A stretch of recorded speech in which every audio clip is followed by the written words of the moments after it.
बहन की शादी को 6 साल हो गए हैं। मैं कभी उसके घर नहीं गया। ईद शब रात कभी भी अब्बू या अम्मी जाते हैं। मेरी बीवी एक दिन मुझे कहने लगी, आपकी बहन जब भी आती है उसके बच्चे घर का हाल बिगाड़ कर रख देते हैं, खर्च डबल हो जाता है।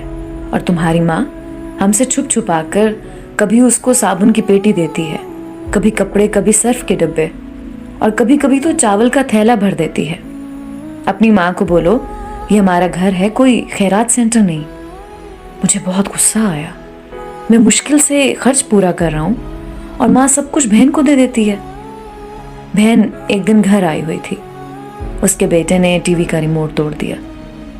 मैं माँ से गुस्से में कह रहा था, माँ बहन को बोलो यहाँ ईद पे आया करे बस, और ये जो आप साबुन, सर्फ और चावल का थैला भर कर देती है ना, इसको बंद करें सब। माँ चुप रही, लेकिन बहन ने सारी बातें सुन ली थी। मेरी बहन कुछ ना बोली। 4 बज रहे थे।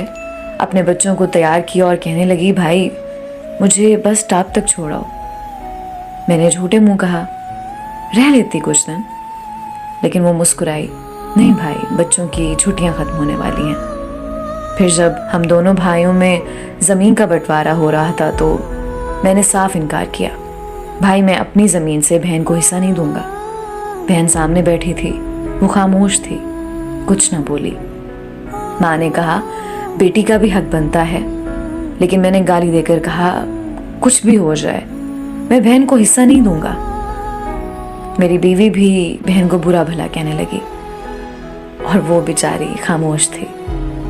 बड़ा भाई अलहदा हो गया कुछ वक्त के बाद और मेरे बड़े बेटे को टीबी हो गई। मेरे पास उसका इलाज करवाने के लिए पैसे नहीं थे। मैं बहुत परेशान था। कर्ज भी ले लिया था 1 लाख रुपया। भूख सर पर थी। मैं बहुत परेशान था।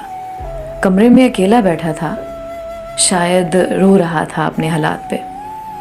उस वक्त वही बहन घर आ गई। मैंने गुस्से से बोला, अब ये आ गई है मनहूस। मैंने बीवी को कहा, कुछ तैयार करो बहन के लिए। बीवी मेरे पास आई, कोई ज़रूरत नहीं गोश्त या बिरयानी पकाने की इसके लिए। फिर 1 घंटे बाद वो मेरे पास आई। भाई परेशान हो? बहन ने मेरे सर पे हाथ फेरा। बड़ी बहन हो तुम्हारी, गोद में खेलते रहे हो, अब देखो मुझसे भी बड़े लगते हो। फिर मेरे करीब हुई, अपने पर्स से सोने के कंगन निकाले, मेरे हाथ में रखे। आहिस्ता से बोली, पागल तू ऐਵੇਂ ही परेशान होता है। बच्चे स्कूल थे, मैंने सोचा दौड़ते दौड़ते भाई से मिलाऊं। ये कंगन बेचकर अपना खर्च कर, बेटे का इलाज करवा, शक्ल तो देख जरा, क्या हालत बना रखी है तूने अपनी। मैं खामोश था, बहन की तरफ देखे जा रहा था।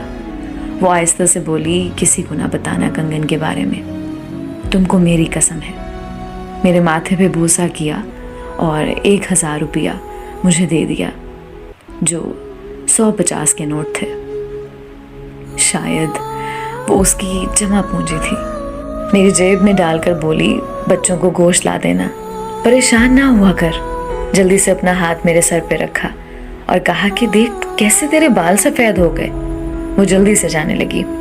उसके पैरों की तरफ मैंने देखा तो टूटी हुई जूती पहनी थी, पुराना सा दुपट्टा ओढ़ा हुआ था, और जब भी आती थी वही दुपट्टा ओढ़ कर आती। बहन की इस मोहब्बत में मर गया था मैं। हम भाई कितने मतलब परस्त होते हैं, बहनों को पल भर में बेगाना कर देते हैं, और बहनें भाइयों का जरा सा दुख बर्दाश्त नहीं कर सकती। वो हाथ में कंगन पकड़े जोर जोर से रो रहा था। उसके साथ मेरी आंखें भी नम थीं। अपने घर में खुदा जाने कितने दुख सह रही होती हैं। कुछ लम्हे बहनों के पास बैठकर हाल चाल पूछ लिया करें, शायद उनके चेहरे पे कुछ लम्हों के लिए एक सुकून सा आ जाए। बहनें माँ का रूप होती हैं।